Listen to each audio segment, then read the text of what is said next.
All right, it's been a crazy news cycle, but we finally have resolution to the Maxx Crosby trade saga. He is now a Baltimore Raven for two first-round selections, one in 2026, one in 2027. So let's jump into a three-round 2026 NFL mock draft to commemorate all of the recent happenings in the NFL. Right, obviously at the top, foregone conclusion, Fernando Mendoza will be a Las Vegas Raider. We then go to the New York Jets with the second overall pick, and it comes down to three players effectively for me, and I'm sure that's kind of the debate, the conversation among Jets fans. You have Arvell Reese, you have Ruben Bain, you have David Bailey. Who works best? We're moving from an even man front to an odd man front. Who works best in that whole situation? I think all three players could be successful in this particular scheme.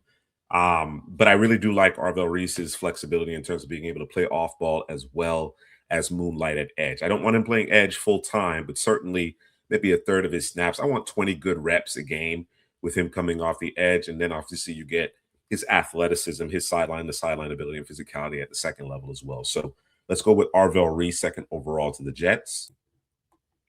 That takes us to the Arizona Cardinals, third overall. And of course, this is where the conversation starts regarding Jeremiah Love, right? I don't think the Cardinals are in position to select Love. I don't. I get the notion of best player available. That generally makes a ton of sense. But in this particular instance, and in a couple others, I just don't think the team it's not conducive. You have question marks along both sides of the line of scrimmage. You're one of the worst teams in terms of actually affecting the quarterback.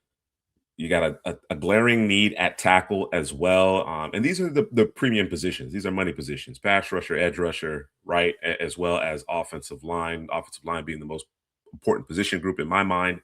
So I'm going to opt for David Bailey. I'm not exactly sure what this defense will look like next year, but considering how bad the Cardinals were in terms of getting after the quarterback, I think you go get the best pure pass rusher. He checks the box in terms of the RAS scores and some of that athleticism. I know there's question marks in terms of his lateral ability, but certainly David Bailey has demonstrated that he can affect the quarterback on a consistent basis. So David Bailey is the pick here. Again, not unlike the Arizona Cardinals, you can make the argument that the Titans aren't quite ready for a running back, although I think they're closer. And the reason why I think they're closer is because you probably have fewer question marks, or thereabouts the same along the offensive line, but certainly you do have your franchise quarterback in tow. So the Titans have a ton of cap space. They could certainly do what's necessary when the new league year starts in order to really outfit this roster and put themselves in position to take Jeremiah Love. But as of right now, in this three-round mock draft, I'm going to go with Ruben Bain, whom I think is perhaps the best defender in this class. It's arguable when you talk about Caleb Downs, at least in my mind. Of course, there's been a lot made of the short arms. I think coming out of the pro day, we'll get a better reading. I'm not going to suggest that he's a pterodactyl by any stretch of the imagination, but certainly I think you're going to get a more favorable reading on his arm length. That said, I can't unsee the 3 years of film that he's put together. I just simply can't. And I know exactly what Robert Saleh is going to do defensively, and he's going to love Ruben Bain right along there with Jeffrey Simmons. All right, next up, you have the New York Giants with the fifth overall pick. And of course, they too are in the conversation regarding Jeremiah Love.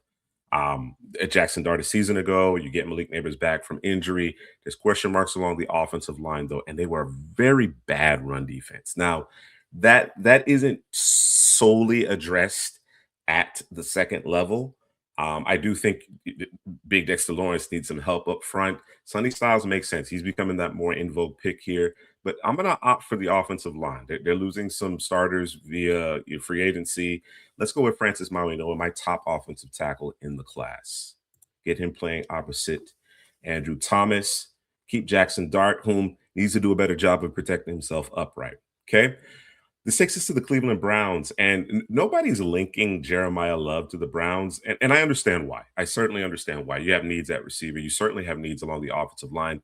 They did acquire Titus Howard via trade, so that's a good start. But you still got about three, maybe as many as four, but certainly three offensive line positions that you need to fill out in terms of your starting five. I think if you narrow it down to receiver and offensive line, it actually puts the Browns in position to trade down, right? You think about the Commanders. I think they're fairly set along the offensive line. They could probably use starter. I know They released Tyler Biotish, who signed with the Chargers. So there are some questions in terms of the interior of the offensive line. If they really like Vega, they could go that direction out of Penn State. But you're not necessarily going to miss out on the tackle, right? Of course, same conversation with New Orleans Saints, although I think they will probably defer. They're interested to see if they can get their hands on Sonny Styles, Jeremiah Love, or Caleb Downs. So those two teams, I think, you can bypass and trade down and add some additional draft capital without necessarily missing out on your preferred offensive lineman or wide receiver. You have a number of options, right? You have the Fonos, you have the Monroe Freelings, you have the Caleb Lomus, so on and so forth to consider along the offensive line. Vega, as I mentioned. And then, of course, you have all three of the top receivers. I think there's a consensus, fairly decent consensus in terms of who the top receivers are. That includes Carnell Tate, Mekhi Lemon, and Jordan Tyson. And again, I maintain that you could probably drop down a few spots here and still get the player that you prefer, maybe the second guy among that particular position. I think it's worth it. I think it's worth it, and I think it's worth it on the other end of the spectrum with the Kansas City Chiefs. Right? They traded away Trent McDuffie. They get that additional first round pick, some additional draft capital. Beyond that, I know they'd like to go edge pass rusher at this point. Those guys are already off the board. I firmly believe in this particular draft class, these high end defenders, go get them sooner rather than later. But they're in position where maybe they get aggressive regarding Sonny Styles or Caleb Downs if they want to go on the defensive side of the ball, even Mansour Delaney, right, to replace McDuffie. That makes a ton of sense as well. I just think when you talk about how bad they were as far as running the football and trying to get in front of both the Commanders and the Saints, who may be interested in Jeremiah Love's services, if you can find the right package, you should do it. You're not going to be picking in the top 10 anytime soon. I can't. I just find it hard to believe. Although the NFL has obviously gotten a bead on this Kansas City Chiefs team, there may be some more changes on the horizon. I just think with Mahomes healthy, I'm not counting out Andy Reid and his creativity going back to the lab. Adding Jeremiah Love just kind of creates a whole new dynamic that they just simply did not possess and haven't possessed. So let's do that trade. I'm going to make the Chiefs pay up a bit here, maybe a slight overpay, right? This is AFC on AFC crime. So maybe a slight overpay with just these three spots.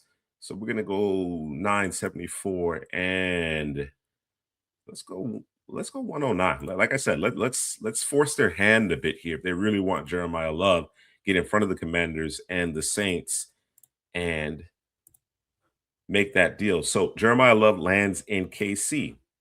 The Commanders, again, they very much could have been in the sweepstakes in the camp of, what, if Jeremiah Love lands to us, we only have Crosby Merritt on our roster right now. We were in a conference championship just a year ago. We can afford to do it. We don't expect to be picking this high anytime soon again. We can afford to do it. It all kind of depends on what happens, as I mentioned, with respect to free agency, the new league year that's going to start in about a week. But under these circumstances, with Sonny Styles, Caleb Downs, Mansour Delane all on the board, you got a trio of defenders that, I'm sure any one of these guys can go a long way to helping your football team. If you go the route of Delane, you can move Sanders still back into the nickel. Caleb Downs is, that all-world safety who makes plays at every level of the field. And then Sonny Styles is the physical freak who really took his game to a new stratosphere. Now, he had great defenders around him, certainly in front of him. Caden McDonald did a great job of holding up at the point of attack, taking on multiple blocks, two gapping, and Sonny Styles was able to make plays. But then you saw physicality, him filling the holes, and then what he does in coverage is really impressive. So I'm thinking, let's build it from the front back, and the best front seven defender that's available at this time is clearly Sonny Styles. So Styles to the Commanders. I'm going to run this card right up. The Saints, again, they missed out on Jeremiah Love in this particular 3-round mock draft, but I think they'll be perfectly happy with one Caleb Downs, with the 8th overall pick. And I mentioned with Cleveland, they're in a great position, right? No offensive tackles come off the board, and certainly they have their pick in terms of who they want at receiver. I lean Jordan Tyson, but I understand some of the trepidation because he's dealt with injuries throughout his career. I think Tyson is the best receiver in this class, but I'm gonna do those Buckeye fans in the state of Cleveland who also happen to be Browns fans a solid here and go with Carnell take ninth overall. And to round out the top 10, let's go Mansour Delane. Now, I think in this particular instance, you have the Dolphins, you have Dallas, who I think would all be in the market for Delane, as would be the Rams, right? Even with the Trent McDuffie trade, I think they still have some work to do at the corner position. But in terms of the Bengals, what I've gathered is that the Bengals front office is looking to extend DJ Turner, who had a really good year in terms of pass coverage, had a solid year in terms of pass coverage. This was a bad defense overall, but solid year in terms of pass coverage. Speaking of bad defenses, the Commanders were terrible. Sonny Styles, like I said, will go help a long way to that end to kind of rectify things. And of course, the Commanders don't have a lot of draft capital. But back to the Bengals, very poor defense. They have some young corners that are looking for contract extensions. Dax Hill played the slot, although and later in the season he moved to the boundary and really flourished. I think you can save yourself some money with one of those two players if you go with Mansour Delane under these circumstances. Now, this may be a foregone conclusion when we get to the draft. They may have already, decided to cut the check for those two players, which gives the Bengals a bit more flexibility. They can trade down. They can address another spot, or you just kind of let things play out, right? The aforementioned Turner and Dax Hill are on the final years of their contract. You bring in Delane and then kind of see how it all plays out. So that's what I'm going to do. That's what I'm going to opt for here with the Bengals 10th overall. Okay, so the Dolphins, not it's not a complete miss. I think there's certainly some players here in the form of Downs and Tate, Delane that the Dolphins would love to have had an opportunity to select. Just about everybody that's been picked, the Dolphins would have loved to select.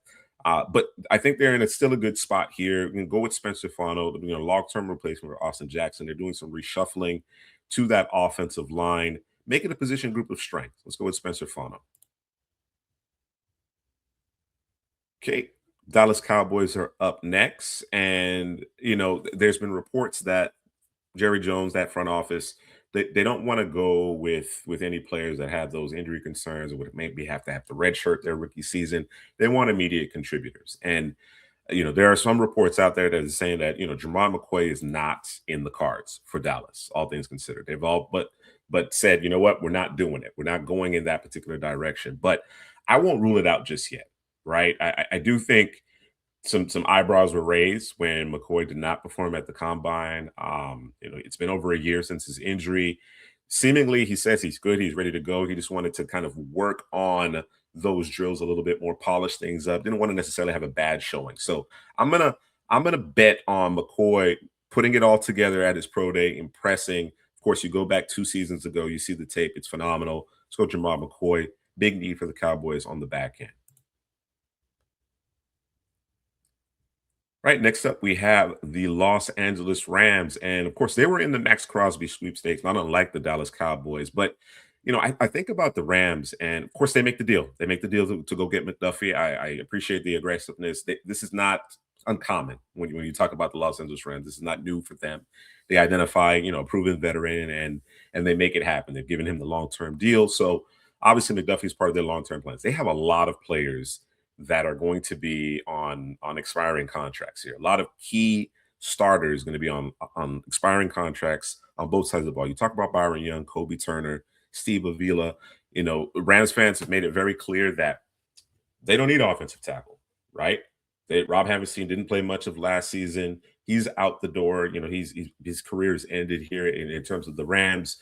Warren McClendon was terrific when he got his opportunity, but he's going into the last year of his deal. So there you got the Puka extension looming. I don't know that everybody's going to get paid. I don't know that everybody's going to get paid. So while I don't think you have to force the issue here at offensive tackle, it is something that at some point you're going to want to address during this draft. I would think just in terms of depth.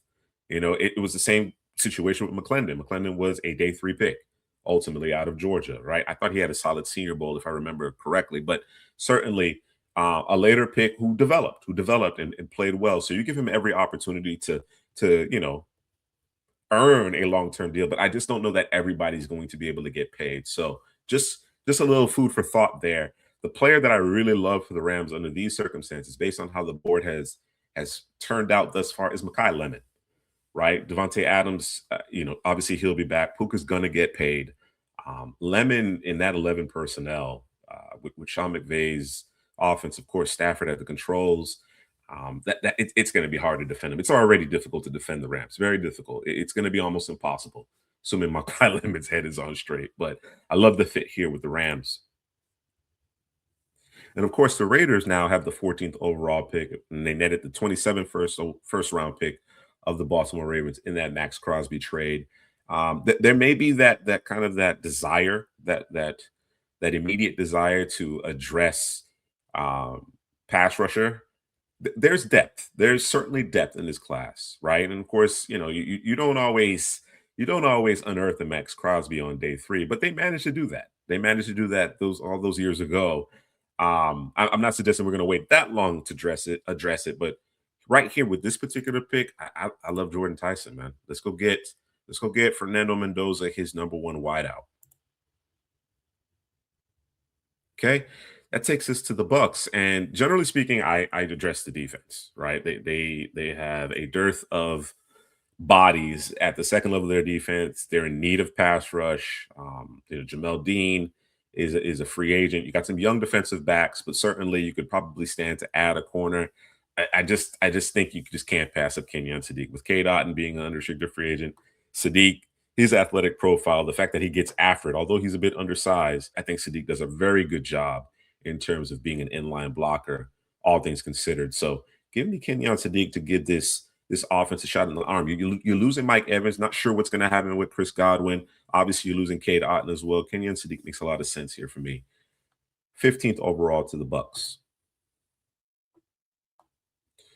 All right. So, of course, we went with Arvell Reese with the second overall pick. For the 16th overall pick, I'm going to go with Dylan Thieneman, right? The Jets had issues on the back end, the last line of defense.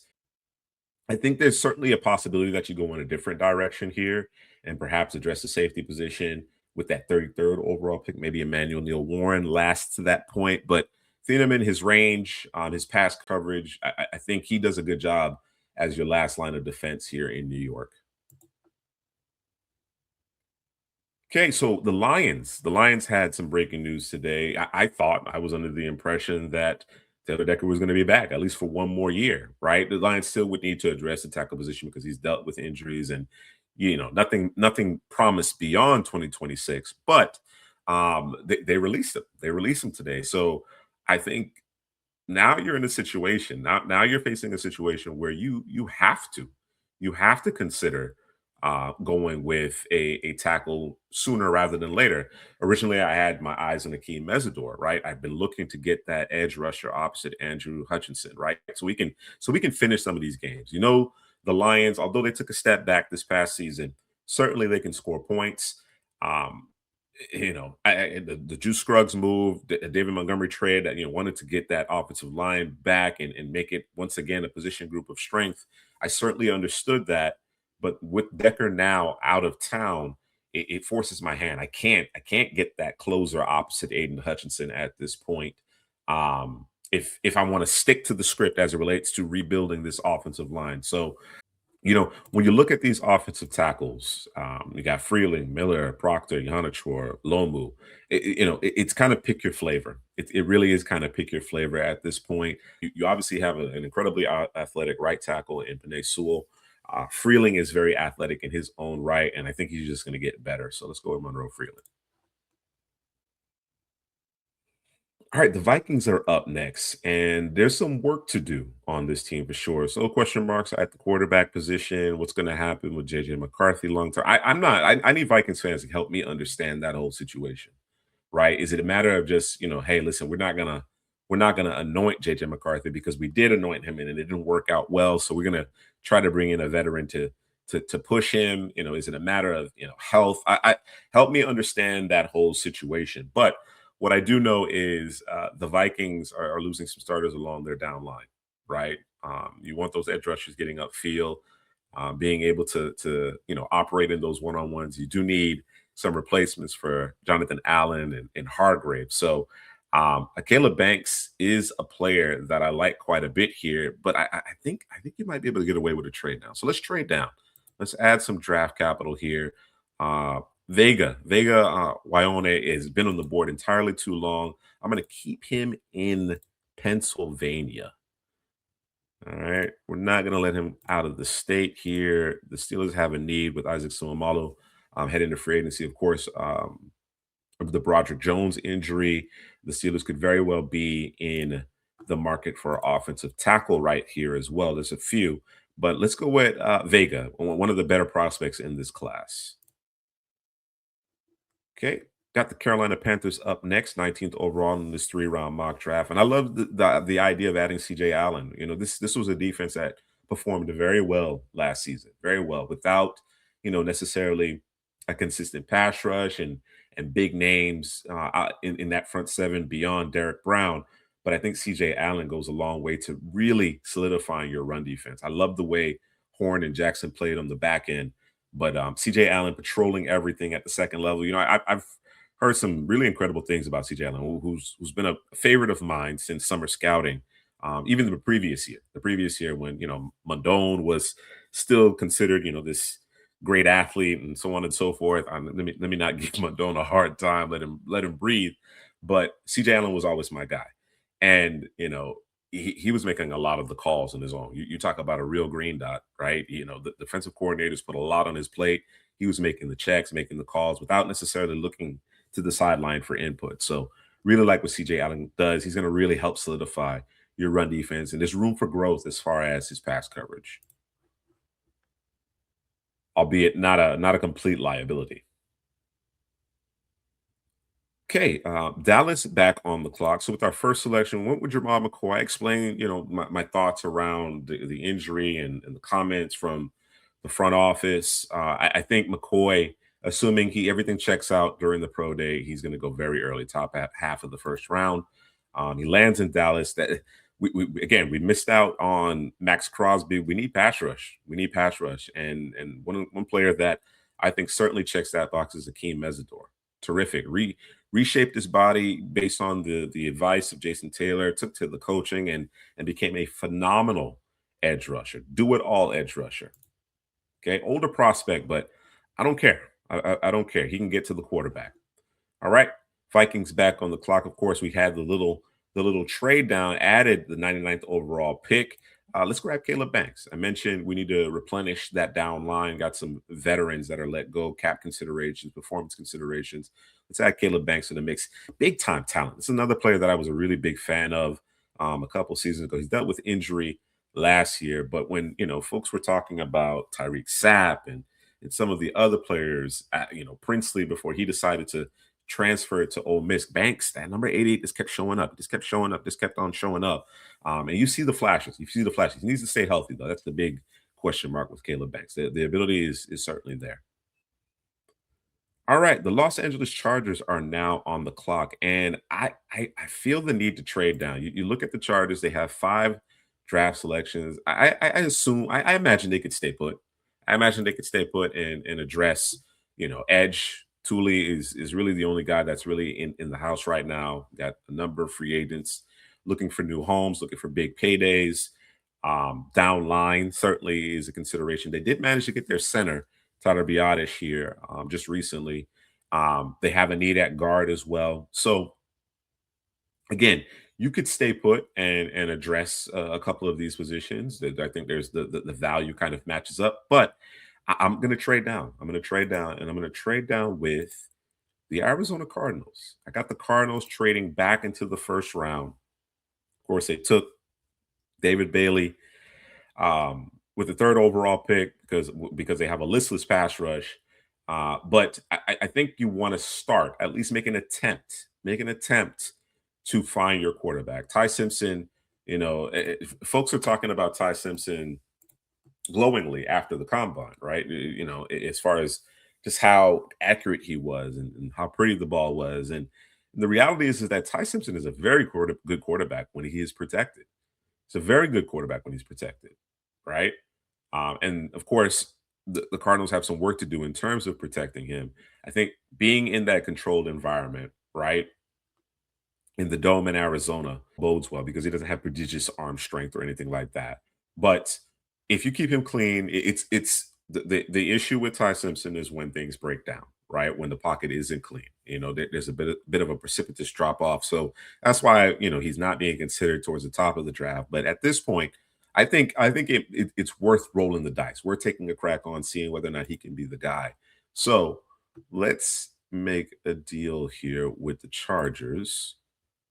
We're gonna give up the 34th, 104, and a second next year. So the Chargers will drop down 24 spots. They'll pick up another pick, an early day 3 pick here, and then a second rounder in 2027. So just add a little draft capital here for the Chargers.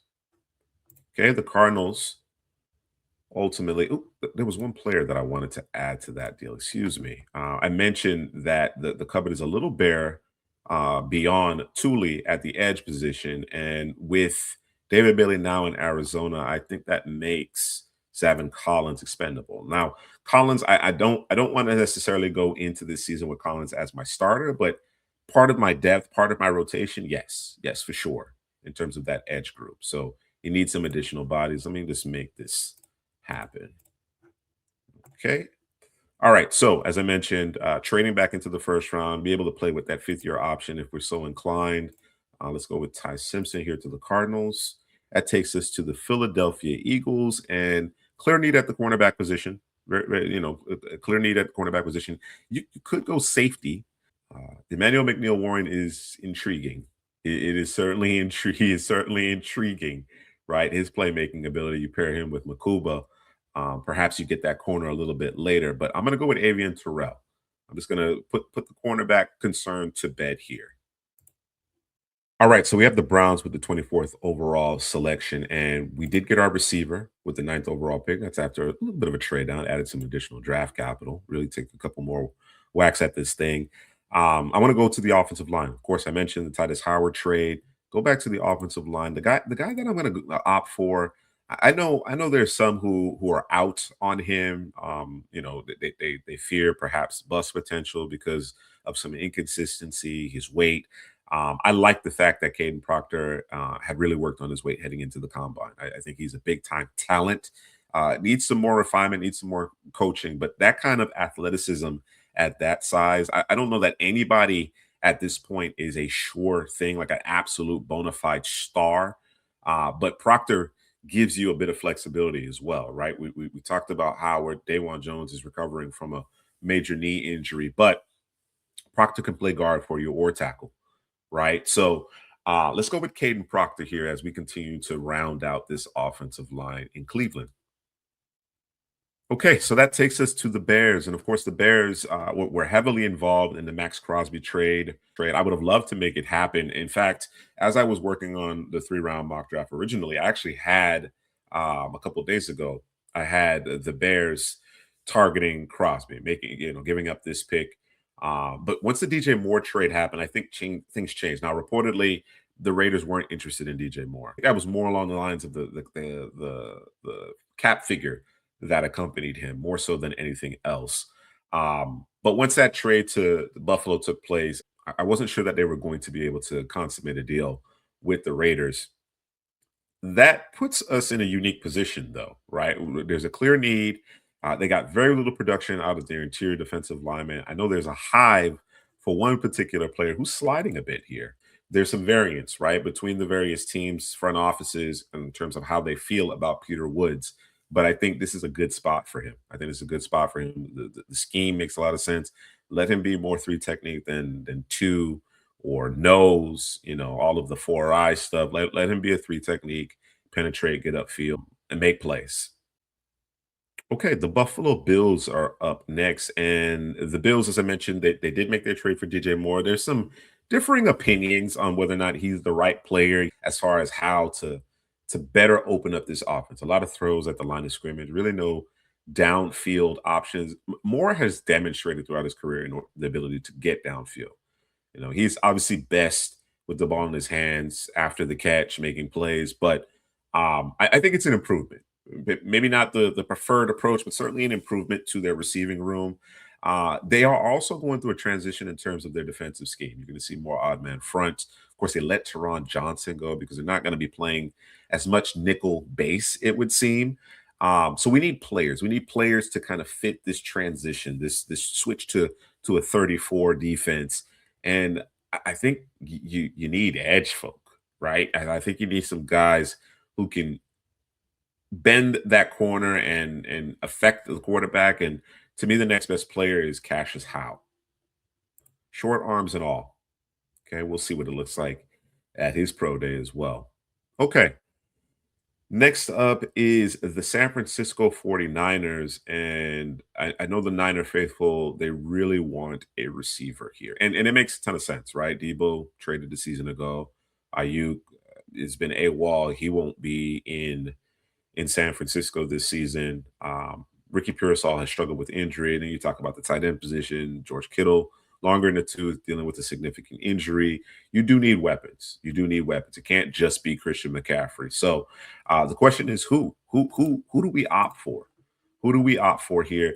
Omar Cooper is a player I really like. He's certainly, forced his way into the first round conversation, and I think he would actually work well here. I also think Denzel Boston would work here. He's going to give you a bit more size.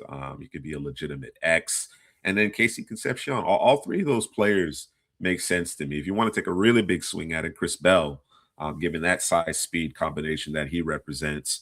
I think I think I'm going to opt for Omar Cooper. I think I'm going to opt for Omar Cooper. I'm really interested to hear what the 49ers fans think about, the receivers that are available. If you go receiver here, which one would you prefer? But for this three-round mock draft, let's go with Omar Cooper Jr.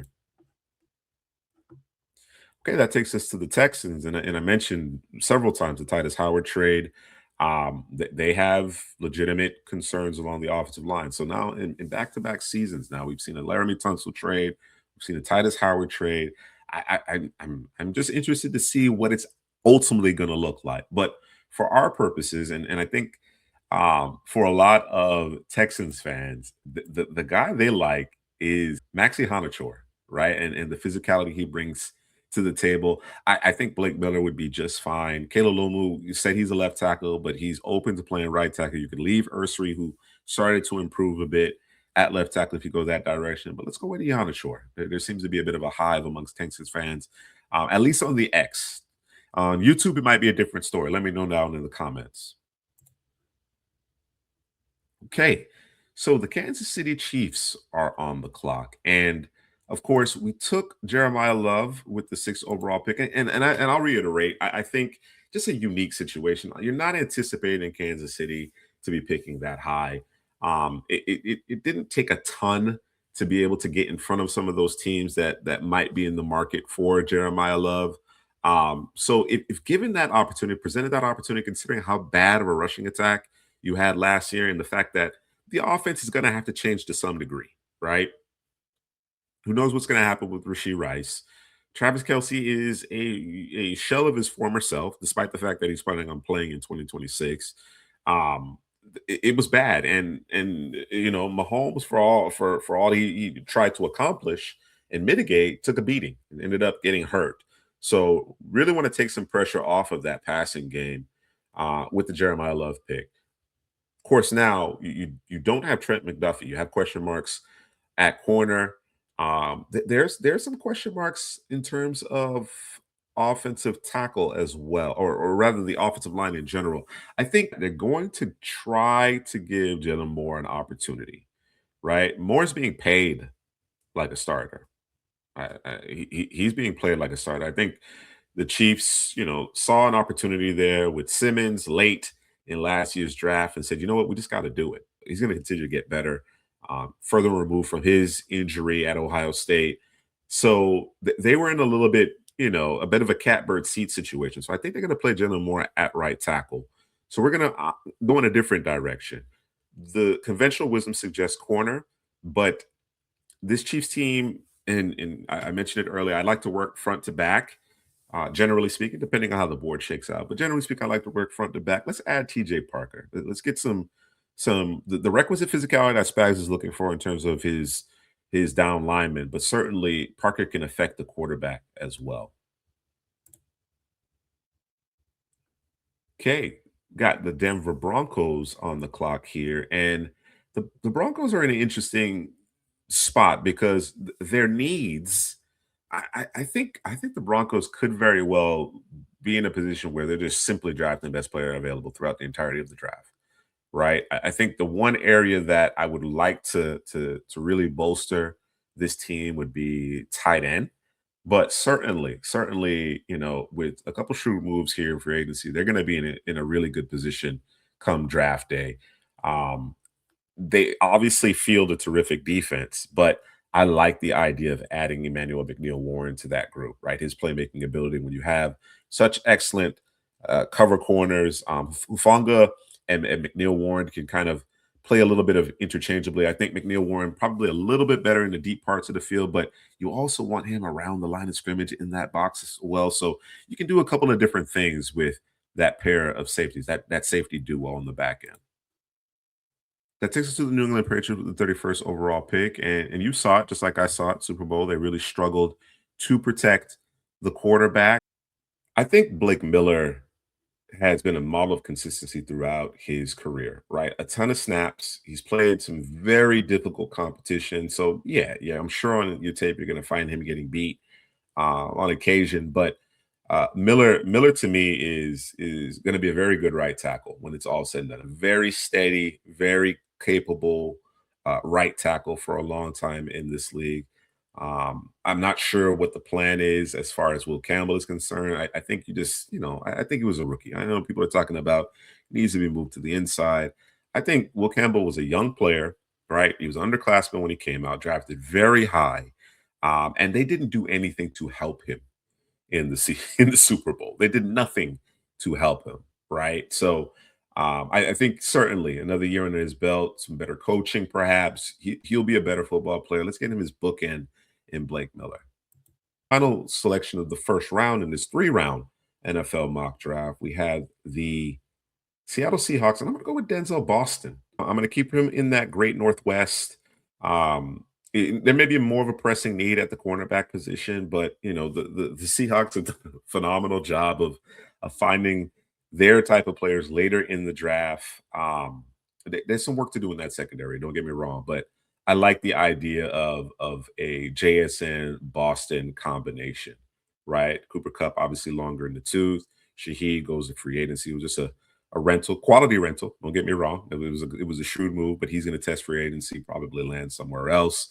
I really like Denzel Boston as a complement to JSN here. Okay, that takes us to second round. We could go in a couple of different directions here with the New York Jets 33rd overall pick. Certainly, you can trade out. This is always a selection that many teams are trying to make a move up the board because there's a player that they thought may have not have been available, may have been picked in the first round that didn't necessarily go day one. But I'm going to make the pick. I mentioned it before. The Jets transitioning defensively. They need the appropriate athletes, body types out there in order to hold up in that three-man down line. And of course, they made the trade to acquire Tavondre Sweat. We got Reese. We added Lindemann on the back end to replace Andre Cisco. Give me Keldrick Falk. I think Falk will be a terrific five tech. I think he'll be a terrific five tech. When he lacks an explosion, he does a great job at the point of attack. He can use those long levers to disengage. Excellent run defender. He does a decent job of actually pressuring the quarterback, but I don't know that he has the burst or the closing speed to rack up big counting stats as far as sacks are concerned. But that's not what I'm going to ask him to do in this defense. So I think he's the perfect fit here for the Jets. Okay, so we traded out of the first round initially with the Chargers. We only had 5 draft selections. Wanted to add some additional draft capital. We got a second round pick next year as well. I'm gonna go ahead and just finish up the work that has been done along the offensive line. Becton is out. Zion Johnson is out. We need a guard. We need a guard. And I think when you talk about Mike McDonald and his outside zone scheme, Emmanuel Pregnon makes a ton of sense here. I think there are Chargers fans who like Pregnon's 22nd overall. I don't hate it. I don't hate it. But in this particular scenario, you're able to trade down, add draft capital, and add Pregnon, one of the better guards in the class. I got to get a weapon for my guy Cam Ward, and it's gonna be between Casey Concepcion or Chris Bell. Bell's dealing with the injury. Concepcion may not get out of the first round, frankly. Let's go with Concepcion, right? I think when you talk about upside, Bell certainly has it. 6'2", 220, blazing speed.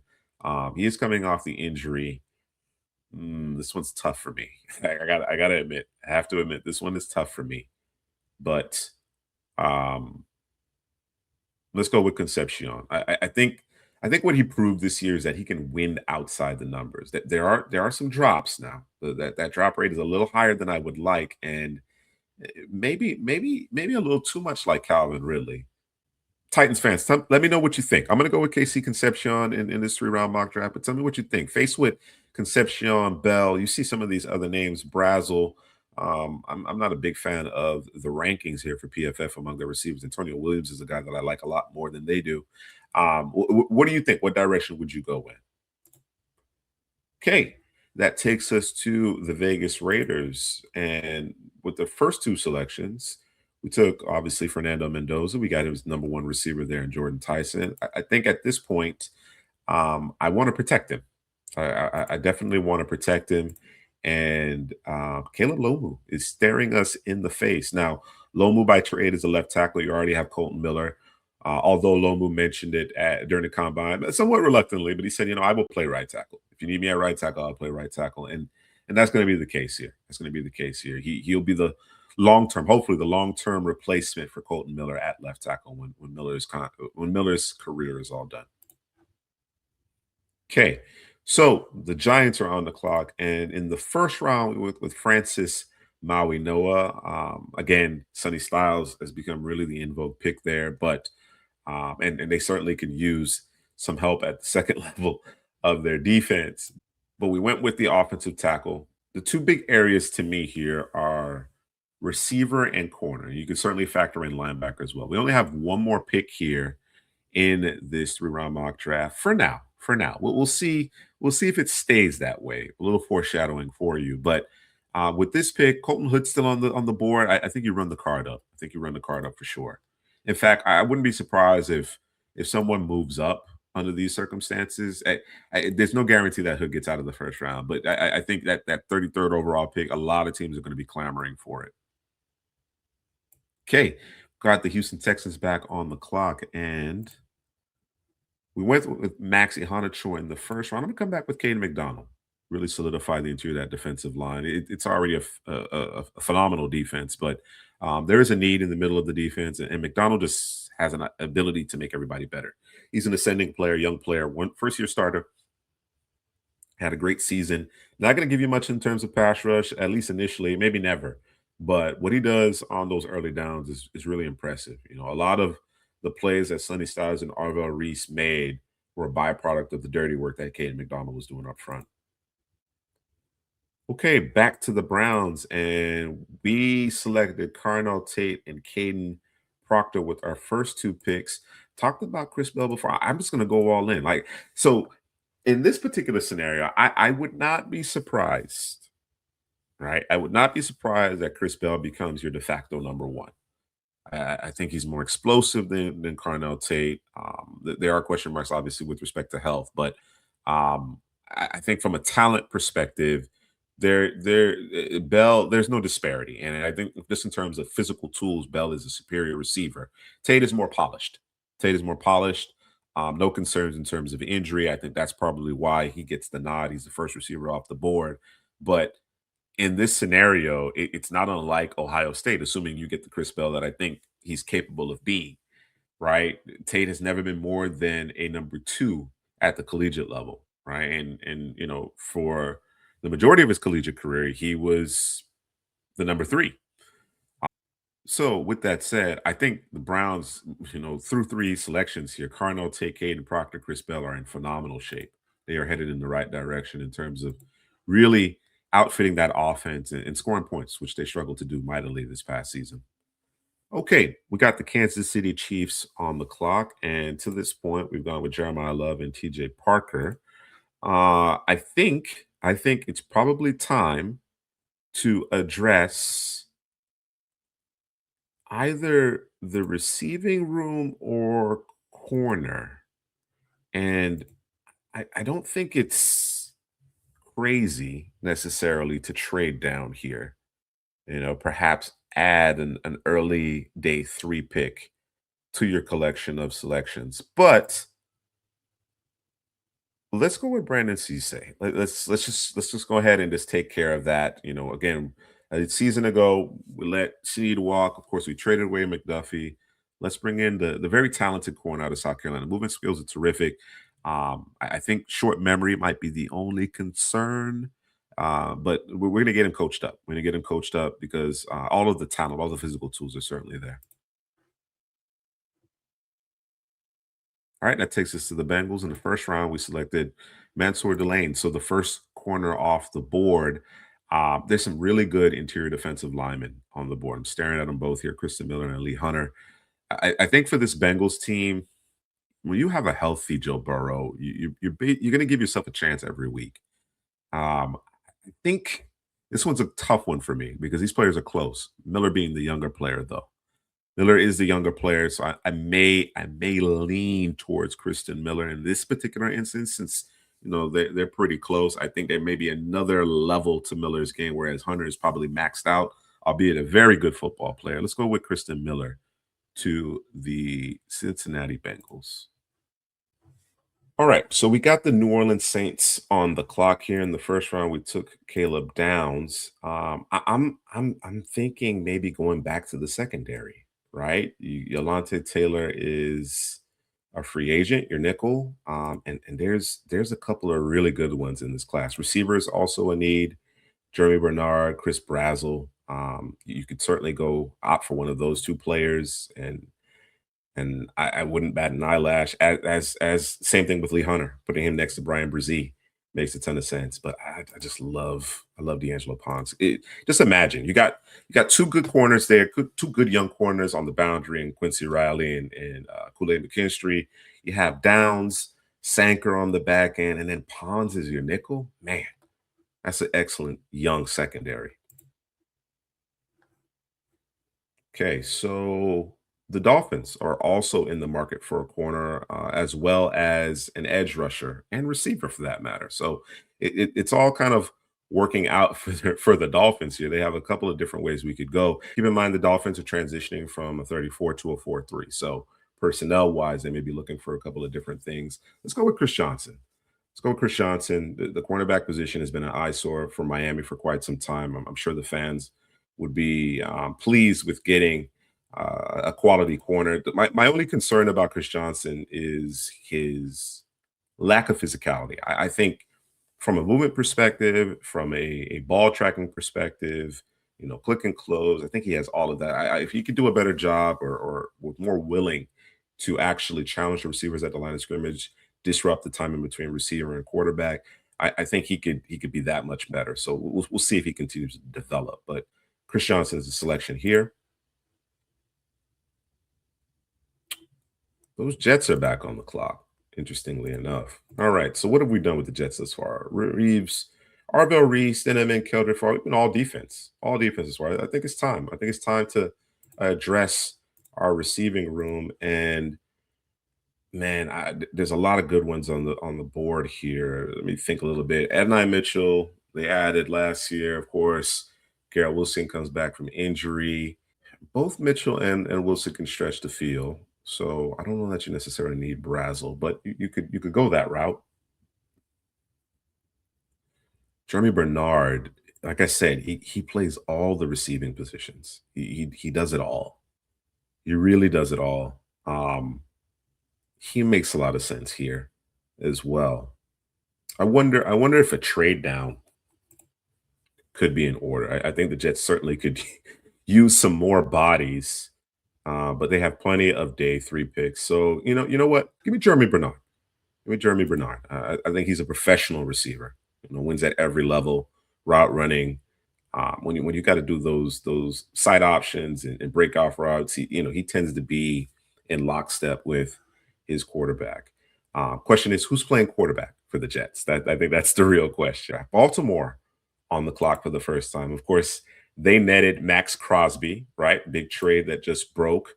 Um, they need to address the interior of their offensive line. You know, the Ravens fans have had to suffer through Falele a bit, and they'd like to move on. So that's certainly a consideration. Of course, Zay Flowers is entering the last year of his contract. Um, a fifth year option maybe have been picked up by now, I would imagine, but um, that extension is looming. You know, whether or not they go in that direction. Let's add some size to our receiving room. Why don't we add some size? Let's go with Chris Brazzle. Go with Chris Brazzle here to the Ravens. Okay, Bucks back on the clock. We went with Kenyon Sadiq in the first, and this is an easy one for me. I want to address the edge rush, and I'm going to agree. I will point this out. I think a lot of these players are very close. Like these names here, Zion Young, R. Mason Thomas, Gabe Akis, Makai Lawrence, Joshua Joseph, Derek Martin. To me, they're all pretty close. They're all pretty close. Let's go with Zion Young. Let's go with Zion Young. Really has helped himself throughout the pre-draft process. The Colts are on the clock, and I think we're going to stop the Lee Hunter slide. I think he's slid enough. Let's go ahead and add him to the interior defensive line. Again, building it front to back. His teammate Jacob Rodriguez there is certainly tempting, but I'll opt for Lee Hunter. Got to make this of a good defensive line there with DeForest Buckner and Laiatu Latu. The Falcons making their first selection, and I know because Headley says so, our resident Falcons fan, that he wants to prioritize receiver. And the guy I'm going to get for him is a little further down the board on PFF's mock draft simulator, but I really like Antonio Williams. I think he's been a bit out of sight, out of mind because of the injuries. Hopefully, he can do a better job staying healthy. Of course, that turf isn't always conducive to that, but I really like Antonio Williams. Pair him up with Drake London. Okay, the Vikings are on the clock. I went with Caleb Banks in the first. Would agree. I would agree with PFF's needs here. I'm going to go with AJ Halsey, right? Harrison Smith, illustrious career, no longer, roaming the back end of that defense. Give me AJ Halsey, impressive safety prospect. Okay, the Lions are on the clock, and I'm gonna go and get that edge. I'm not gonna try to add any draft capital here. I'm gonna go get that edge opposite Aiden Hutchinson. They need to improve their pass rush. I've been very disappointed with the Lions' second level as well. I think Rodriguez and a number of other linebacking prospects are certainly be part of the conversation here.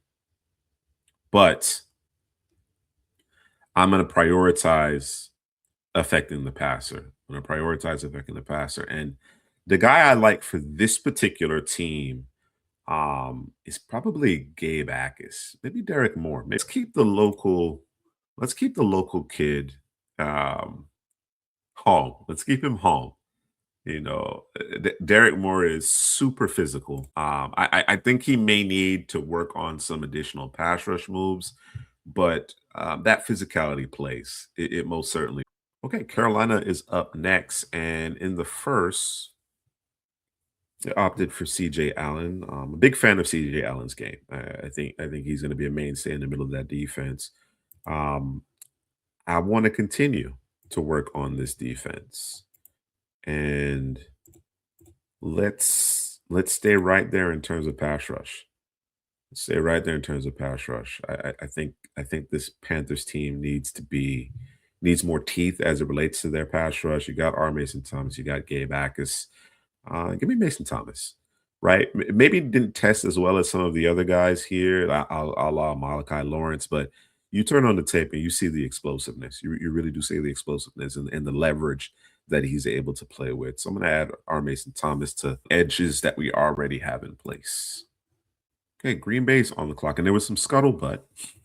There was some confusion around Rashawn Gary, and what's going to happen with him. Is he going to be released? Is he going to be traded?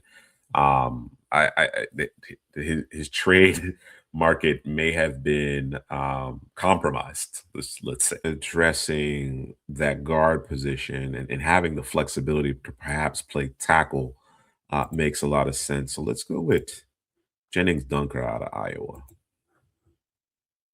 Okay, the Steelers are up next, and we went with Vega Wyone in the first to really solidify the interior of the offensive line. Isaac Suomalo is a free agent. The Steelers want a receiver. They want a receiver. They've been linked to Brian Thomas Jr. I think given the compensation that DJ Moore netted, I'm not sure if that's going to happen. The Jaguars seem motivated, though. Based on reports, they seem motivated to make that move. So I know the Steelers, they tried to acquire him in season during the 2025 campaign. Maybe they make that happen. Maybe this pick is part of that. We'll see. We'll see. By the time this video is posted, that may be a done deal. So we will see. But in the meantime, I'm going to add player that has really grown on me as I've gotten into his film, as I've studied him, Skylar Bell. Inside out, makes plays at every level of the field. You talk about compliments to what you already have in the form of DK Metcalf. Skylar Bell, I think, is a nice addition here. Okay, that takes us to the Eagles, and the Eagles have their own, trade saga going on with AJ Brown, and it's probably another deal that will get done, may be done by the time this mock draft is published. To this point, though, in this three-round mock draft, we've taken Avian Terrell with our first overall pick. Edge is a need, and they are there. They are available to us. And I got to go with my guy Gabe Akers. I think the size, the physicality, the first step explosion. I think all of that works very well here in Philadelphia. All right, so we have the Chargers on the clock with our first overall pick by way of trade down. We selected Emmanuel Pregnon, really rounding out that starting five up front. And if they can find a way to stay healthy, that's going to be a very good offensive line. I'm talking big year from Marion Hampton. Want to go to the defensive side of the ball and want to add some teeth to our pass rush. The name that kind of keeps coming back to me is Joshua Josephs out of Tennessee. I think Malachi Lawrence, denied Dennis Sutton are all in the conversation, but Josephs, that wingspan, his ability to consistently affect the pass. Of course, you got Thule, that's the main guy, but you pair him up with Josephs, and I think that's the start of a good pass rush duo. And of course, when that trade down, we added Zavin Collins to be part of that rotation. So I like how things are rounding out here with the Chargers pass rush. All right, we got Duval on the clock here, and Devin Lloyd is a free agent, right? He's going to land a significant payday. The playmaking is a loss, albeit he's had an inconsistent career. He pulled it all together, had a remarkable year in a contract year, so he's off to get paid. If you're looking for a playmaker, look no further at the second level. If you're looking for a playmaker at the second level, look no further than Jacob Rodriguez. Just the way he's able to get his hands on the football, whether it be in the passing game, force fumbles, tackling machine, terrific football player. Rod, I got you. I got you, Duval. Okay, the Bears are back on the clock. And of course, Peter Woods fell in our lap, 25th overall. We have a few selections, a couple sections coming up really quickly here. I think we could continue to work on the defensive side of the ball. I really do. Um, Interestingly enough, this Bears roster is in pretty good shape. Now, they did let Tremaine Edmonds walk. They did let him walk. They have been heavily linked to Demario Davis, who I think is, looking for one of those teams that's like ready to go, right? Um, I I think PFF is entirely too low on Anthony Hill Jr. He did not have the season that I think, he had hoped for, but certainly I think they're too low on him. Jake Galday is certainly part of the conversation, as is Josiah Trotter. A big Kyle Louis fan here as well. But let's go with Anthony Hill Jr. to solidify the second level of defense. And, you know, I wouldn't let that stop me from bringing in Demario Davis at the right price because, that is that's a player, that's an older player that's still playing at a high level, and he is a field general. So I wouldn't stop there, but Anthony Hill Jr. is big time talent. San Francisco back on the clock, 58th overall here in our three-round mock draft. Omar Cooper in the first round. I think both edge and interior defensive line are areas that San Francisco needs to address on top of the interior of their offensive line, perhaps a long-term solution at offensive tackle as well. So a couple of different directions we could go here, but I'm going to go with a player that I really like. I still, even despite a very strong showing in Mobile, he just wasn't being talked about enough. I think certainly coming out of the combine, more and more individuals are aware of Grayson Halton. But check out my review of the Senior Bowl. I did a really comprehensive review on all of the participants, all of the participants aside from the specialists, virtually. Grayson Halton, you got big Alfred Collins and CJ West up front, good run stoppers, good big bodies that can hold up at the point of attack. I think you bring in Grayson Halton and get him as part of that rotation. Let him be, your designated interior rusher when it's obvious passing situations. Give your pass rush some more juice, man. I think the Niners obviously were at their best when they had a good rotation up front and could affect the passer with waves of pass rushers. So give me Grayson Halton, big fan of his. All right. So with the Texans, I'm going to go back to the offensive line, and Chase Pasantis is the pick. This is a best case scenario for the Texans. I'm not sure it works out this well, this favorably, but this is a best case scenario considering their needs along the offensive line, and to still be able to come away with a Caden McDonald in the interior of their defensive line. Okay, we're right back with the Chicago Bears. We've selected Peter Woods, Anthony Hill Jr. Um, can we make it 3 for 3 here? Really a possibility. Keith Abney's been out here a long time. I think under normal circumstances, I probably would have already made a move to trade up to acquire him. You got some good players remaining. Keontae Scott, that's the slot demon there. I actually got a landing spot in mind for him very shortly. And then safety. I think safety is definitely an area that this team to address, and a player that I believe PFF is entirely too low on. Give me Bud Clark. Give me Bud Clark. Bud Clark is phenomenal, man. 15 INTs over the last 4 years. I know he's an older prospect, but what he does in terms of being able to help out in the slot, half field, single high, filling from depth in terms of the run game. The ball skills are phenomenal. I think Bud Clark, especially a team like Chicago that's right on the cusp, right? They're just right on the cusp of being able to play for a championship, right? Quick turnaround, Caleb Williams, Ben Johnson being in place, and they've done a good job outfitting this roster with talent. I can't see it. I mean, again, I'm sure there are going to be some organizations that take Bud Clark off their board or push him down due to the fact that he's going to be a 25-year-old rookie, but I don't care. I think, especially with these teams that are playoff caliber teams that were recently in the playoffs, made pushes, just give me good football players at areas that I need players at. All right, so the Rams, of course, traded to acquire Trent McDuffie. We used our 13th overall pick on Makai Lemon. I'm going to go back to the secondary. As I mentioned, Keith Abney's been on the board entirely too long. I'm going to have him out there. He can play inside and out, as can McDuffie. So you're pretty interchangeable there. Abney's been on the board too long. Again, under normal circumstance, if it wasn't as late as it currently is, as I'm recording this three-round mock draft, I probably would have put together a deal to move up, perhaps in that top 50 to grab Abney. But I think it's a great landing spot here with the Rams. Okay. In the first round, we took Emmanuel McNeil Warren. Again, I think the Broncos will probably be in a position, assuming they address the running back position, which I expect them to do via free agency. They're going to be in a great position to draft best player available.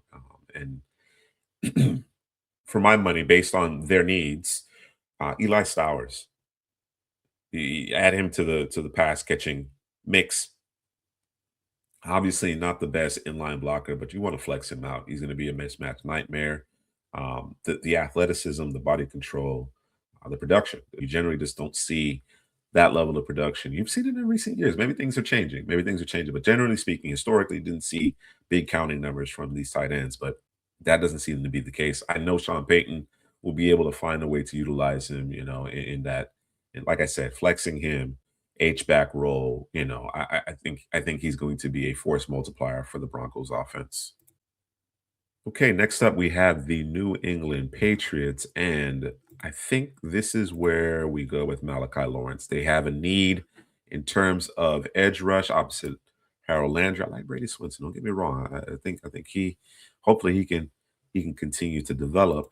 But Blake Miller with our first round pick, and we follow that up with Malachi Lawrence, who has come on like a torrent. I think there are some and analysts, and they deserve credit. They identify Lawrence far earlier than I did. But um, as I went deeper and deeper into the film study, when draft season really got underway, when the regular season ended, is when I started to really notice. Of course, he's nailed this pre-draft process, punctuating it with a really strong combine. So Malachi Lawrence to the Patriots, and I just wonder whether or not this is going to be a pick the Patriots own, right? I think if they're willing to pay that AJ Brown price, it's probably going to cost them a one and a two. And to just unpack that a little bit for Patriots fans as well as Eagles fans, who may be aware of it, I think you're probably going to have to give up a one and a two. One, because of the compensation that was associated with the DJ Moore trade, Buffalo and Chicago. Two, because there are significant cap implications if the Eagles trade Brown. They could be close to $50 million worth of dead cap if they do it before June 1, they trade him before June 1. Of course, if they do it after, you probably won't get the same return. Certainly won't have any draft um, compensation for the 2026 draft. And but you would be able to split that dead cap figure over the course of two seasons. And then of course, I think the Eagles they need to make some moves, but I do believe that their championship window is still open.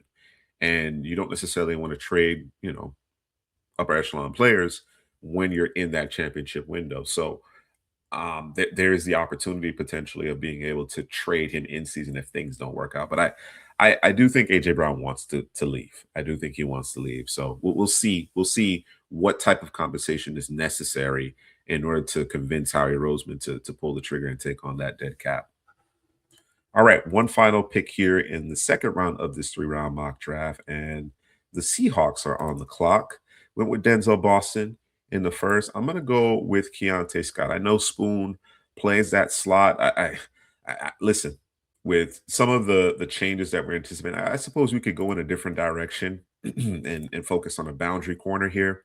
Perhaps a Davison Igbinosun is a preferred choice, so you can continue to kind of reduce Spoon down. Of course, you got Emanuwari out there who floats and does things as well. I love Keontae Scott though, man. I he he really put it together this year. He really, really put it together this year. I wonder what direction they were going. Of course, they found his home in the slot. That's where you want to play him. You don't want to play him on the boundary.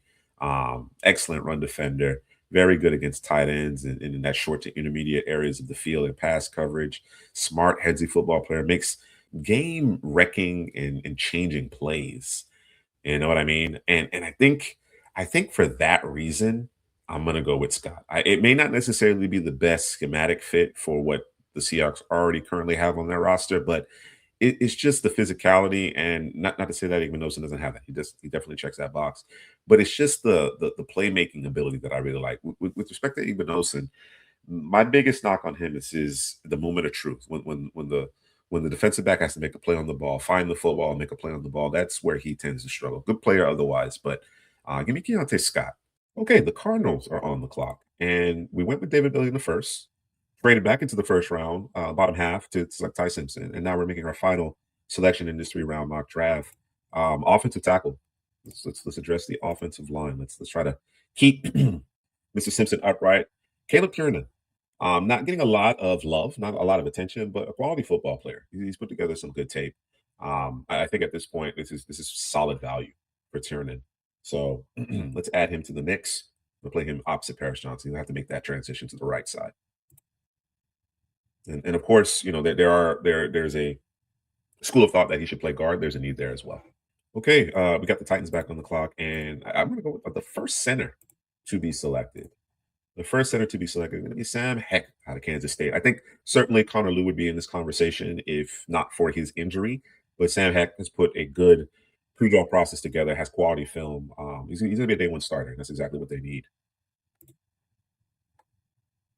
Back to the Raiders. What have we done with the Raiders thus far? And just a quick recap of the Titans pick before we move on for those Titan fans. Bang, Concepcion, and Hecht. I really like that, and a lot of cap room to work with as well. That's a good start here. For the Raiders, Las Vegas, Mendoza, Tyson, Lomu. We could go edge rusher. We're trying to make that transition, right? Which we're trying to reconfigure this thing. Where we're in a rebuild, right? Um, Deny Dennis Sutton makes sense here. I think he certainly could stand up in your odd man front. He's going to be a really good run defender and going to be, I think, a 7-8 annual sack guy. I think that he's capable of that. You might have a double digit or two in there. I'm not anticipating the Crosby type of impact, but certainly a quality edge rusher, 6 to 8 a season. But one area of the defense that I think the Raiders faithful have been frustrated with for an extended period of time is the second level of defense. And I think Jake Galday could help in that regard. You could also consider Desire Trotter. But Galday not only can do what you need him to do at the second level, but he offers some pass rush upside as well. So with this 34 that I'm anticipating in Las Vegas, perhaps Galday is a better option. Let's go with him out of Cincinnati. Philly on the clock, and we went with Avian Terrell and Gabe Akis with our first two selections, really trying to bolster this defense. I think tight end is in play here, right? Dallas Goddard is a free agent, if I'm not mistaken. Again, of course, we're not sure what happens with AJ Brown. So someone who can play in line and, of course, make plays in the passing game. I think Max Clare is going to be a good one, right? Given the opportunity, and assuming he doesn't get buried on a roster that has three or four other tight ends.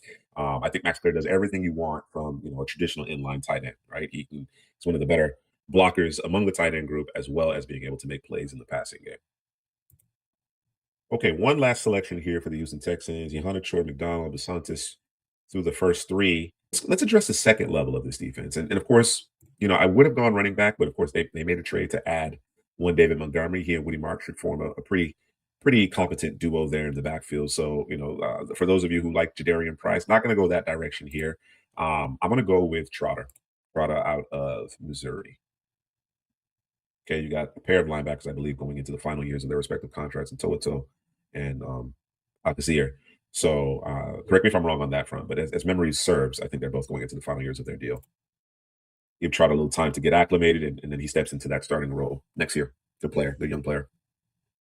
Okay, a pair of Brown selections coming up here shortly. Tate, Proctor, and Bell thus far. Um, I think we can certainly go back to the offensive line, right? We got Bell. I think we're in decent shape at tackle. I tell you what, I came away impressed by Jalen Farmer. My first exposure to Jalen Farmer was in Mobile, and he was very good. The movement skills, the power, the hands, heavy hands, I thought was impressive. If you want to prioritize the center position and kind of lose your man, Keelan Rutledge, Jake Slaughter, all of those guys should be in consideration, as well as Billy Shroud. I think Billy Shroud, and the player that they got too low here is J.C. Davis and Bo Stevens. I think both of those guys are a bit too low, but I'm gonna opt. I think. Let me check. We got the two receivers. Yeah, let's go with Jalen Farmer up front. We got the Commanders on the clock, and with the seventh overall pick, Sonny Styles fell to us, so we ran the card up. Caleb Downs was available too, but we decided to go to the second level of defense. I got a plan. It's not Caleb Downs, obviously, but certainly I have a plan to help round out that secondary. In fact, we're gonna make two trades. We'll make two trades. Um, the Finns, the Finns would like some cap relief. They would like some cap relief. So let's call Miami, and they are looking to move off of Minka Fitzpatrick. We're going to give up the third next year. I think Fitzpatrick probably could be had for a day three pick, but for the purposes of this mock draft, we're going to give up a third next year, consider it a fourth, effectively, and add Minka Fitzpatrick to the back end. Right, help solidify things, help keep the roof on the defense. All right, too many balls flying over the head of the defenders in 2025. For the 71st overall pick, I'm not going to make a selection, albeit Jadarian Price is a bit intriguing. We're gonna go back to that trade market. right? A player that was made available and has been actually linked to the Commanders is Jonathan Grenard out of Minnesota. I think he'd be a great addition if they're able to manage to get him, pry him away from the Vikings. Of course, they have Van Ginkel and Dallas Turner. I'm expecting big things from Dallas Turner. But Grenard's a good player. You can bring him in. I think he's scheme versatile, whether it's a stand up edge or hand in the ground. This is considering the amount of cap space that the Commanders have. This is a move that I would not hesitate to make at all. Let's take 240 back in return. We're going to be busy here in the third round with the Vikings, right? A lot of veterans are gone. A lot of veterans are gone. Um, Caleb Banks, Halsey. I just mentioned Jadarian Price. There's a need at running back. Let's do it. Let's do it. Let's bring in the young ball carrier here out of Notre Dame. Really effective. I was impressed. The big question mark I had was, what could he help out in the passing game? Right? Was he capable of catching the football on a consistent basis? He looked fairly comfortable during the combine, so I'm encouraged by that. We'll check again once we get to the pro day. But Price is an excellent ball carrier. I think he'd do well in this Vikings offense. Only our second running back off the board, right? We had one go 6 overall, and then his teammate goes 71st overall in the mock draft. Bengals back on the clock, and it's the final selection for the Bengals. Mansour, Delane, and Kristen Miller. Listen, those are two monstrous additions, excellent additions to this defense. I love it. I love it. I think you know maybe adding the Kamari Ramsey type could help tie this thing together. Um, Although I know they like battle. I like Kyle Louis quite a bit, and I don't think it hurts necessarily adding an edge, right? You're looking at Shamar Stewart and Miles Murphy, and Miles Murphy has played better as of late, but certainly not lived up to the expectation. And Shamar Stewart, I just think he's more athlete than football player, honestly. Um, we'll see though. We'll see. I won't count him out completely just yet, but it remains to be seen. It remains to be seen. They certainly need to add some teeth to their pass rush. I expect them to be aggressive in free agency. Maybe not, the blockbuster signings, but certainly aggressive in terms of improving their edge rush. So I won't draft that here. I'm going to go with Ramsey. I'm going to go with Ramsey to kind of round things out. I think we're working with some expiring contracts there. Certainly think we've bolstered our defense, though. No question about it. All right. The Saints are on the clock. We've gone with Downs, Pons. There is a need at guard. I like the guards out here, but I also think we should address the receiving position. So thinking opposite of Olave, who should we add? I like Branch's explosiveness. Burks is explosive. Malachi Fields gives you some good size. Shriveling gives you size and speed. As does Bryce. Lance is intriguing. Lance is really intriguing. But you know what? I'm gonna go with the old reliable here, Elijah Surratt. Right? I think his ability to win in contested situations, those slants, do the dirty work in the receiving room. Do the dirty work in the receiving room. Back shoulder fades, the physicality and just the preciseness in which he plays with the fact that you can trust him in those key moments to make plays for you. I think he's worthy of this selection here, 73rd overall to the Saints. Okay, back to the Browns. Carnell Tate, Caden Proctor, Chris Bell, and Jalen Farmer to this point. I gotta say, I'm liking the way things are looking with respect to this Browns team. I'm gonna, it probably isn't advised to start three rookies along the offensive line, but if Connor Lew is healthy, man, if Connor Lew's healthy, you might start three rookies on the offensive line. You know what I mean? Who knows? But I think he's certainly 1A 1B, the second best center in this class, and to get him here in the third round for a team that desperately needs to add bodies to their offensive line makes a ton of sense. So I think we've certainly helped this offense to say the least in Cleveland. All right, the Finns are on the clock, and we went with Spencer Fono and Chris Johnson with our first two selections. We have a trio of third round picks. I could very well go back to the secondary, but I won't do that just yet. I won't do that just yet. Add deny Dennis Sutton. No, he's big enough to put his hand in the ground, affect the edge rush. Of course, Chubb is gone. Jalen Phillips is gone. It's just Chop Robinson, former teammate, if I'm not mistaken. I think they played around the same time. So yeah, give me deny Dennis Sutton here. Add to the pass rush as we reconfigure this Miami Dolphins defense. All right, the Steelers are up, and I think I know who I'm going with. I got Vega in the first, Skylar Bell in the second.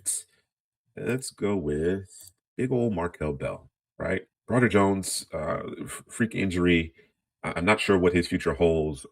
Bell has been well coached. There's going to be some some ups and downs, I think, early on, but that size and the coaching that he received from Miami puts him in prime position to continue to get better. Mountain of a man, hard to move him once you get your hands on him. So yeah, let's go with Markel Bell here. Give us some insurance at left tackle. Okay, the Bucks are back on the clock, and we've gone with Kenyon Sadiq and Zion Young thus far. I think they can probably get their off-ball linebacker to play next to Sebastian Dennis a little bit later. I think I'm going to double down at edge. We went with Zion Young in a second. I'm going to go back to the edge once more and add Romella Height to the mix.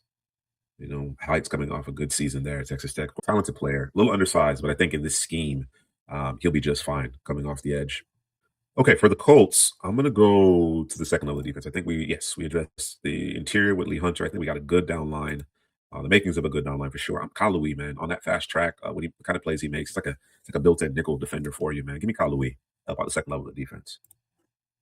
Falcons are on the clock, and I think it's Davison Igbenogson time. I think it's time for Igbenogson to come off the board. It's probably a little later than what actually will happen, but the Falcons have a need at corner. Of course, we addressed the receiver position, Antonio Williams in the second. Out of sight, out of mind, but really good football players. Just got to stay healthy. Igbenogson here is quality value. Okay, Baltimore Ravens. The Baltimore Ravens and Maxx Crosby as well as Chris Brazzell. Let's address the interior of that offensive line. Falele wasn't getting the job done, but you know what? Keelan Rutledge will. Let's bring in Keelan Rutledge. Battle tested up front. He's going to be the guy that can get to that second level in your running game. There's been some runs that didn't pop because for whatever reason the offensive line wasn't able to execute properly. And Rutledge in that Georgia Tech scheme certainly can handle whatever you throw at him as far as the running game is concerned, and he competes in pass pro. I think there's some things to clean up there, but at this point in the draft, it makes sense. Okay, we got the Jags on the clock. Few third round picks for the Jags. Rodriguez there in the second to help with the replacement of Devin Lloyd. As I mentioned, Brian Thomas may be on the move. Not sure exactly how that will play out just yet, though. Tarek Brown had a really good season. I think the expectations for him to return in Jacksonville. I think the Jacksonville fans certainly want to see him back. But in the event he doesn't, there are some quality players out here. I think I'm going to address the offensive line though. And for my money, experienced football player, I think this time last year we probably thought might be in the first round consideration. Jake Slaughter can play center or guard for you. The Jags have needs in both regards. So let's go with Jake Slaughter to Jacksonville here. Keep him in the state of Florida. Okay, the Vikings back on the clock. Caleb Banks, AJ Hall, CJ Darian Price. I'm thinking let's go back to the secondary here. Traydon Stukes, what he does in the slot, impressive. Really, really impressive season he's coming off of. Let's add him to the mix here. I think a big part of what they do there in Minnesota, Brian Flores, allows defensive backs that may not necessarily check all the boxes to flourish because they're just putting so much pressure on the quarterback. But Stooks gives you a lot of flexibility, playing out of that nickel. He's very sticky in coverage. Carolina making their last selection, CJ Allen, R. Mason Thomas. This is a team that also needs to be thinking about contingency plan for Ike Ekwonu. And I think the player that I like the most here is probably JC Davis. I think he's the guy that I like the most. PFF's a little lower on him. Casey. Brian Parker's going to be an interior offensive lineman. Drew Bowery is a tackle by trade, but I don't know if he has the foot speed to remain out there. I like JC Davis. I think he can play tackle or guard. I was impressed what I saw from him at either position in Mobile. And, when you visit his tape playing in the Big Ten, he's played against some really stiff competition and it's fared very well. So give me JC Davis here. A little bit of a contingency plan considering Ike's playoff injury. Green Bay back on the clock. And we went with Jennings Dunker. We only have one more pick here. So only two picks in this 3-round mock draft. I think cornerback is certainly going to be an area they'll want to address. The Packers have a tendency, they're looking for certain archetypes, certain measurables based on positions. And I think this team is looking for a boundary corner. Both Devin Moore and Dalen Everett fit the mold here. There's some a little baggage with Moore. I think he's a very good football player, but there's a little baggage with Moore, leading the team and so on and so forth. So perhaps they opt for Dalen Everett. A little up and down in terms of his film, but the highs are very high. The highs are very high. Okay, we got the Steelers back on the clock, and we've addressed the offensive line. We added Skylar Bell. I think this team probably could use someone at the last line of defense, and the name that I like here is Zakee Wheatley. So they have Genesis Smith higher here.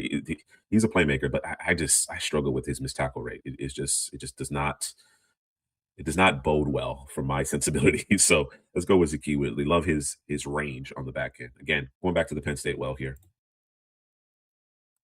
Chargers on the clock. Okay, so to this point, we've gone with Emmanuel Pregnon, Joshua Josephs. I think that's been a good start. I want to add another big body up front, right?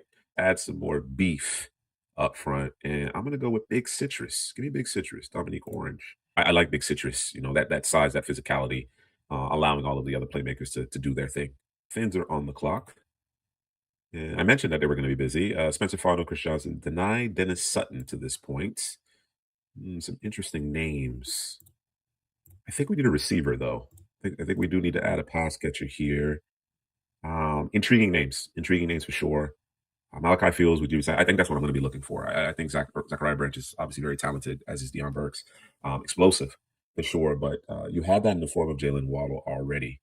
I think you want to add some size. Fields, Stribling, Lance, Hurst all kind of fit that bill. Give me Dejon Stribling. He impressed me at the combine with his speed. Played, I don't know that he plays quite that fast. We'll have to keep an eye on that, but good receiver, certainly a good receiver. All right, Jacksonville's back on the clock, and we went with Rodriguez Slaughter to this point. I know this is a team that could use a safety, but I don't know that there's anybody I would take just yet. Not sure what's happening with Brian Thomas, but for the purposes of this mock draft, he remains on the roster, so not doing anything there. ETN. ETN is slated for free agency. I think he's going to test the market. There's a distinct chance that he won't be back in Jacksonville, as far as I know. Jacksonville fans tell me if you feel differently, but Mike Washington, big back, light feet, gets north and south in a hurry. I think he pass protects well, can catch the football, and then he blazed. He blazed that 40. I think he may have surprised himself how fast he ran that 40. Doesn't always play that fast, but a good player. I think he's certainly worthy of a top 100 pick. So Mike Washington to the Jacksonville Jaguars. If Tutton's going to be, involved, I think you certainly need a running mate, and Washington gives you a bit more size. Okay, Bears are back on the clock. So with the Bears, we went with Peter Woods, Anthony Hill Jr., Bud Clark. I think we've done a nice job here, man. I really do. I think you could really offset this even further with the likes of a Chandler Rivers on the defensive side of the ball. But I'm going to go with Zachariah Branch, right? I think Odunze, Luther Burden, who I absolutely love, and Zachariah Branch could put a lot of pressure on defenses once the ball is in the hands, especially those latter two. Then of course you have Colson Loveland there, kind of manning the middle of the field. Yeah, let's go with Zachariah Branch here. I'm sure Ben Johnson can utilize him to the fullest. Okay, we're back with the Finns here, and I'm going to go back to the secondary. I'm going to go back to the secondary. I'm going to go get a Chandler Rivers, man. I think this is entirely too low for Chandler Rivers. Honestly, that may have been an oversight on my end. Chandler Rivers is a hell of a football player. I know he's not the prototypical size, but I think even at the NFL level, he's going to play inside and out. Going to be a really good nickel defender. Does everything at a high level. Okay, Buffalo back on the clock, and as I mentioned, we're trying to retool this defense, given the fact that it's changing. The scheme is changing. So, do you double down at edge rusher? I think certainly worth consideration. Um, Kieran Crawford is a name that I like. Again, my first exposure to him was in Mobile, and the more and more I watch him, the more and more I like. He is relatively new to football. I don't think he started playing football until I believe his senior year in high school. Um, so that just kind of shows what kind of athlete he is.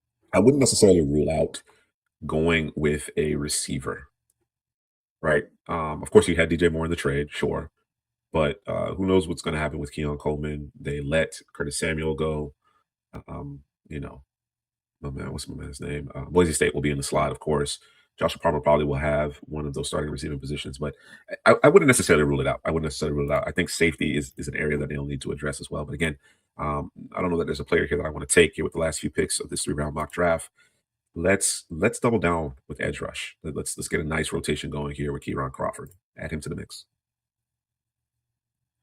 Okay, San Francisco's on the clock, and we went with Amari Cooper Jr. in the first. Address that receiving room. Grayson Hall in the second. I think it's going to give you some legitimate pass rush from the interior defensive line. I just don't think you have that currently, and really not much of a pass rush with Bosa going down, frankly. So Halton injects some life there. I think day three, you can certainly revisit that edge position based on kind of what how the board is unfolding here. That guard position is a bit of a concern, and I think Billy Schrauth, a bit unheralded, a bit unheralded. Maybe not an ideal fit, but I think he's a good football player. I think he's in a. They were going to look back on this draft and say, "Oh, okay, Schrauth has been around for a long time.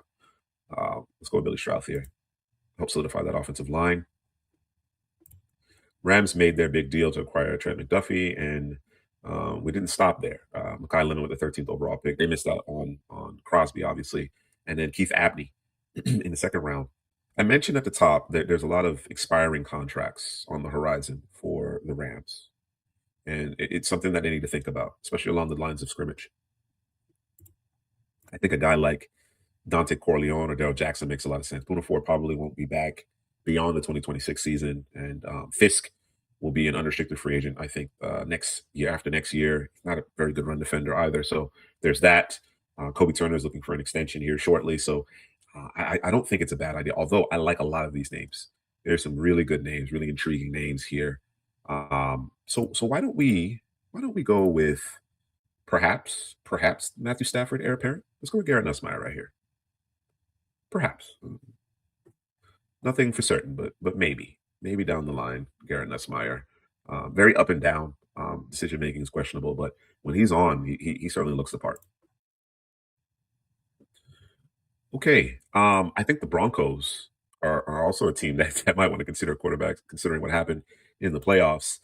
We went with Emmanuel McNeil, Warren, Eli Stowers. Is there a running back that we could go with? Jonah Coleman, man. Let's go with Jonah Coleman, man. I think he'd be a nice.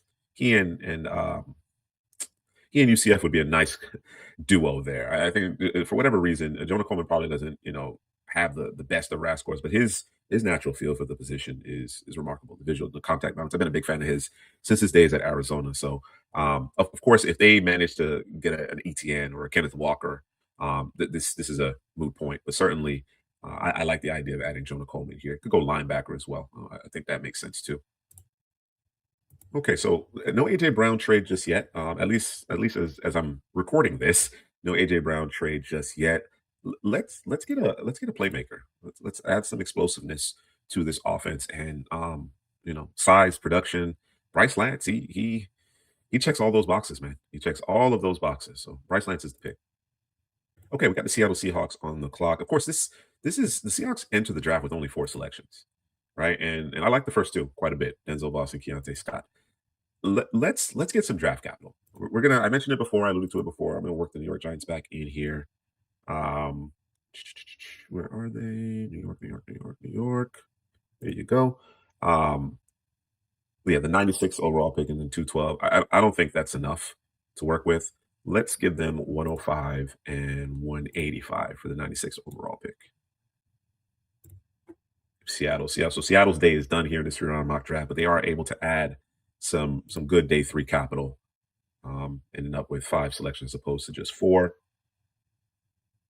I trade back into this 3 round mock draft with the Giants in order to add a receiving threat. Let's add a receiving threat. And do we want to add some size or some more explosiveness? Of course, you're losing Wanda Robinson.